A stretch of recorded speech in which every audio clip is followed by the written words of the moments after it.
The ayes to the right, 400. The noes to the left, 175. A momentous vote, the Commons overwhelmingly in favour of gay marriage. But behind that big majority, a big Tory split. 126 Tory MPs supported the government proposals, but 136 were against, and 41 more couldn't be persuaded to vote with the government and abstained. David Cameron did not attend the debate, only making it to the Commons in time to vote. By then, the Prime Minister would have known large numbers of colleagues were not listening to his arguments. I'm a strong believer in marriage. It helps people commit to each other, and I think it's right that gay people should be able to get married too. This is, yes, about equality, but it's also about making our society stronger.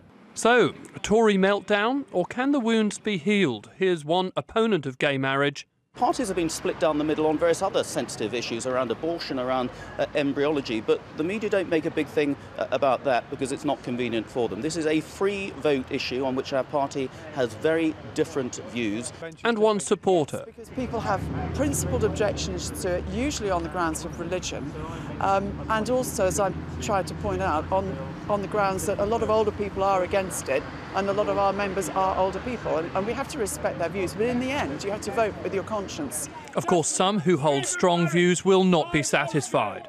If there is one saving grace for the Tory hierarchy tonight, it's that the party didn't tear itself apart during the 5-hour-long debate. Yes, arguments were put very passionately, but in general, the order of the day was courtesy and civility on both sides. Conservative MP Mike Frere, who's in a civil partnership, asked why he and his partner should be barred from going the extra step to marriage. Many argue that we should be content with our civil partnership. After all, it affords us all the same legal protections as marriage. But I ask my married colleagues, did you get married for legal protections it afforded you? Did you go down on one knee and say, darling, please give me the protections marriage affords us?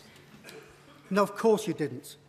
My civil partnership was our way of saying to my friends and my family, this is who I love, this is who I am, this is who I wish to spend the rest of my life with. While fellow Tory David Burrows told of how he'd received death threats and his children had been told their dad is a bigot and a homophobe. I today am sad. I'm sad I'm not angry, but I'm very sad that my government has hastily introduced this legislation to redefine marriage.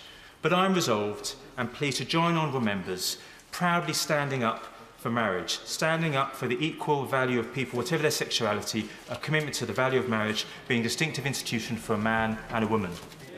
It's not all over either. There will be more votes and trouble in the Lords. You can imagine just how much David Cameron must be looking forward to that.